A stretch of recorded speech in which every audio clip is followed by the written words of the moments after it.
So previously, we had discussed how to get the a rifle scope set up properly on top of our rifle. And if you missed that one or you need to double check on it, please check out the link in the description.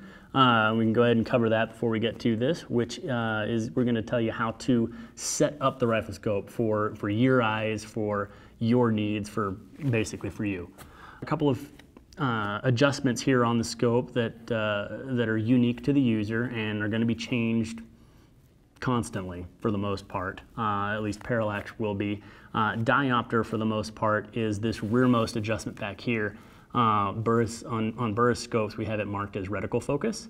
And basically what we're going to want to do is get down on the rifle in our nice cozy position. And before we get the diopter set, we want to make sure that that position is very, very stable. So as you can see, I've got my bipod stuck in here so I can actually apply a little bit of forward force and load the bipod. And then I've got my rear bag here holding me steady, so if I need to make elevation adjustments, I can do that with my rear bag. And then I've got my eye relief. We set it while we're setting up the scope, and I've got a nice, crisp, clear image through the scope. But the reticle seems a little bit fuzzy, so what we're going to do is I've got a blank wall in front of me. You can also use the clear blue sky or clouds. Basically, you don't want any objects for your eye to try and focus on. You just want to see the reticle and nothing else.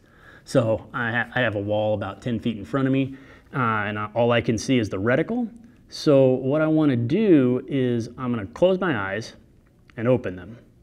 And the second that I open my eyes, I can see that the reticle's a little bit fuzzy. So I'm going to make a little bit of adjustment to this diopter. Close my eyes again, let them kind of settle a little bit, open my eyes. I'm not quite there yet. The goal that I'm trying for here is the second I open my eyes, I want the reticle to be crisp, clear, and I want to be able to read everything perfectly fine. So that my eyes aren't trying to focus on the reticle at the same time they're trying to focus on the image. We'll worry about the image here in a bit. So I've got to go, looks like I went a little bit too far, so I'll rest for a second. And there we go. Now I've got it nice, crisp, and clear on all magnification powers. Basically, if I were to fall asleep and then open my eyes up while I'm here on the rifle, it's perfectly clear and I can see everything that I need to see. The next focusing adjustment that we've got on the scope, we have the parallax. So that's usually on the left side of the scope. On older models, it'll actually be on the objective. And some scopes with not a lot of magnification don't have a parallax adjustment. It's obviously incredibly important on high magnification scopes because of the depth of the focal plane, depth of field that you've got downrange. You want to make sure that you're not getting any movement of the reticle on your image, and the way we remove that movement is with the parallax adjustment. So here indoors, I don't really have much of a target to look at, but when we're downrange, what I'll do is I'll want to turn it until my target is perfectly clear and in focus, and I might play with it just a little bit, but the overall goal is when I'm down on the rifle, if I move my head just a little bit, I want that reticle to stay perfectly on the target. I don't want it to be shifting back and forth or up and down based on how I'm moving my head. And it's going to be incredibly important when you get out to long range because that parallax shift can translate. I mean, if you're shooting a small target, that parallax shift can translate to missed targets.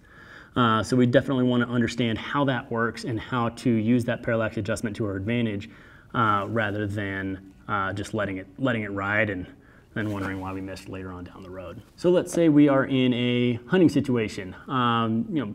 Parallax it's still important to consider, but for most hunting engagements that take place within, let's say, 500 yards, it's one of those things that is less of a concern than it would be to a precision shooter that needs to hit a very, very small target at a very long range. So I'll find a lot of folks, a lot of hunters especially, will, if their normal engagement distance, they're like, hey, look, I'm going to be between 200 and 400 yards, set it to 300, you're going to be fine.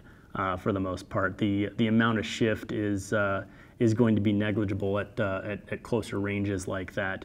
But you may notice that the parallax knob itself, as you get in closer on range for models that actually do have the range numbers listed on it, is a lot more sensitive. So you've got more, the lower ranges are spaced out a lot more. For example, 5, 6, and 700 on this model are really, really close to each other. But as I dial closer, they get much further apart. So I've got a lot more to dial between 100, 75, 50, 25, etc.